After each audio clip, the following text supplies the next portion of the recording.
এই বন্দর হস্তান্তরের বিষয়টা যখন চালু হয়েছে তখনও কয়েকবার বলেছি আমাদের দেশে। সালাম আলাইকুম। হ্যাঁ, এটা নতুন বুদ্ধি, তাই না? আপনি কথা বলেছেন, খুব ইম্পর্টেন্ট। বন্দরের জিনিসপাতি আমাদের কাছে টেন্ডার দিলেও হতো।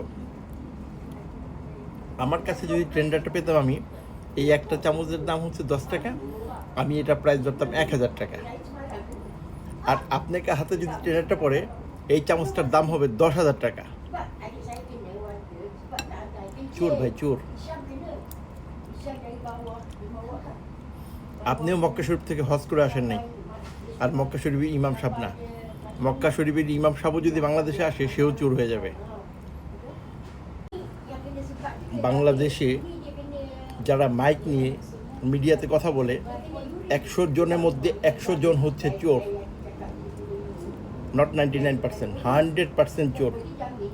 তারা উপস্থাপন করে পৃথিবীর মধ্যে সবচেয়ে ভালো লোক, সবচেয়ে বুদ্ধিমান লোক, সবচেয়ে জ্ঞানী লোক, কিন্তু ক্ষমতা পাওয়ার পরে চুরির আর লিমিট থাকে না, আনলিমিটেড। বাংলাদেশ থেকে কোটি কোটি বাংলাদেশিরা বিদেশে যাচ্ছে কী জন্য জানেন? টাকা ইনকাম করতে। বাংলাদেশে যেই টাকাটা ইনকাম করা সম্ভব হয় না, বিদেশে গিয়ে তার চেয়ে 5 গুণ, 6 গুণ, 10 গুণ, 20 গুণ বেশি টাকা ইনকাম করে। কী জন্য জানেন? বিদেশে লোক অনেস্ট, সততা, সৎ, পাটপান না বাংলাদেশের মতো। সেই বিদেশি প্রবাসীদের টাকার উপরে বাংলাদেশের ম্যাক্সিমামটাই নির্ভর করে থাকে। তো এতটা যখন নির্ভর করে, তাহলে দিতে সমস্যা কি? আমার মতে, আমার জ্ঞানে বাংলাদেশ দরকার নেই। এই বাংলাদেশটা হয়ে যাক ডেনমার্ক, আমেরিকা, কানাডা, দিয়ে দেখ। বাংলাদেশ দিয়ে কী হবে? রাস্তায় বের হলে ছিনতাইবাজ, আর নয়তো পুলিশে ইয়াবা পকেট দিয়ে থানা দিয়ে দিবে, টাকা চাইবে। বিএনপি করলে আওয়ামী লীগরা মারবে, আর আওয়ামী লীগ করলে বিএনপিরা মারবে। অন্য দেশ থেকে বিদেশে যেতে 1-1.5 লাখ টাকা লাগে বাংলাদেশে, আর বাংলাদেশ থেকে 5-6 লাখ টাকা লাগে। কি হবে? আমরা যখন বলি আমরা বাংলাদেশি, তখন মানুষে, প্রবাসীরা, অন্য দেশের লোকেরা আমাদের মুখে থুতু দিতে চায়। কি জন্য জানেন? আমাদের নেতারা হচ্ছে আপনাদের মতো আচুদা, বাইচোত, মাদার চোত। এই আপনাদের মতো কুত্তাদের জন্য বাংলাদেশের আজকে এই অবস্থা। বাল ছিঁড়তে পারলেন না 17-18 বছর, তখন তো দেখি নাই। এখন আসছেন কোত্থেকে? গোয়া মারা দিতে আসছেন এখন আপনি?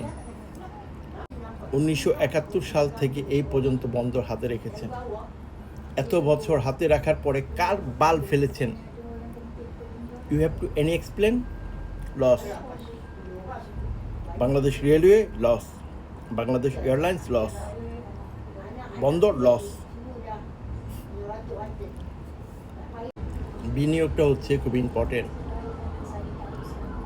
এই যে আমরা বিদেশে আছি, এখানে প্যানাসোনিক, সনি, হুন্ডা, জাপানি অনেক কোম্পানি এসে বিনিয়োগ করে, ফ্যাক্টরি করতে দেয়। এর অর্থ হয় না এই না যে দেশটা দিয়ে দিয়েছে। আর দেশ যদি দিয়েও দেয়, আলহামদুলিল্লাহ, সাপোর্ট করি। অন্তত এই দুর্নীতি মুক্ত একটা দেশে আমরা বসবাস করব, যেখানে গেলে আমরা নিরাপদ বোধ মনে করব, স্বাচ্ছন্দ্য বোধ মনে করব। কুত্তার ল্যাঞ্জার কোনোদিন সোজা হয় শুনেছেন? শুনেনি। আপনাদের ল্যাঞ্জারও কখনো সোজা হবে না। এটা হচ্ছে আপনাদের রক্তের সাথে মিশে গেছে দুর্নীতিটা। দুর্নীতি যখন বন্ধ হয়ে যাবে, তখনই ওই লোকটা ভালো না। ডক্টর মোহাম্মদ ইউনূস বন্দরটা বিদেশিদের কাছে দিয়েছে। চাঁদাবাজি হবে না, দুর্নীতি হবে না, চুরি হবে না, সুন্দর একটা ডিসিপ্লিনের মধ্যে চলবে। That's good, very good. এটা খারাপের কি? খারাপের তো কিছু নেই। বাংলাদেশ কি টাকা পাবে না নাকি? এই যে আওয়ামী লীগ দলটা যে ক্ষমতাচ্যুত হয়েছে, পালিয়ে গেছে, এই দলের কয়টা কর্মী বাংলাদেশে আছে? এবং ওই সমস্ত কর্মীদের ছেলে, নাতি, পুন্তি, স্ত্রী কোথায় আছে? আছে কি বাংলাদেশে? নাই। কারণ তারা আপনার মতোই হাতিয়ে নিয়েছে।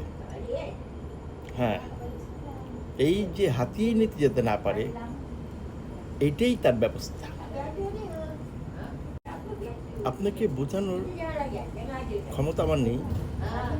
এখানে যদি আল্লাহ পাক আসে তারপরেও বোঝানোর ক্ষমতা নেই ওনার। কারণ আপনার একটাই কথা, বিচার মানি তাল গাছ আমার, সব কিছুই মানি। আমি দুর্নীতি চাই, আমি চাই টাকা, আমি চাই চাঁদাবাজি, আমি চাই ভণ্ডামি। That's all. If you think like that, I don't have any answer, any explain for you. Otherwise, I have to request you, don't tell anything, don't speak, just silent, wait and see. Thank you very much. Assalamu alaikum.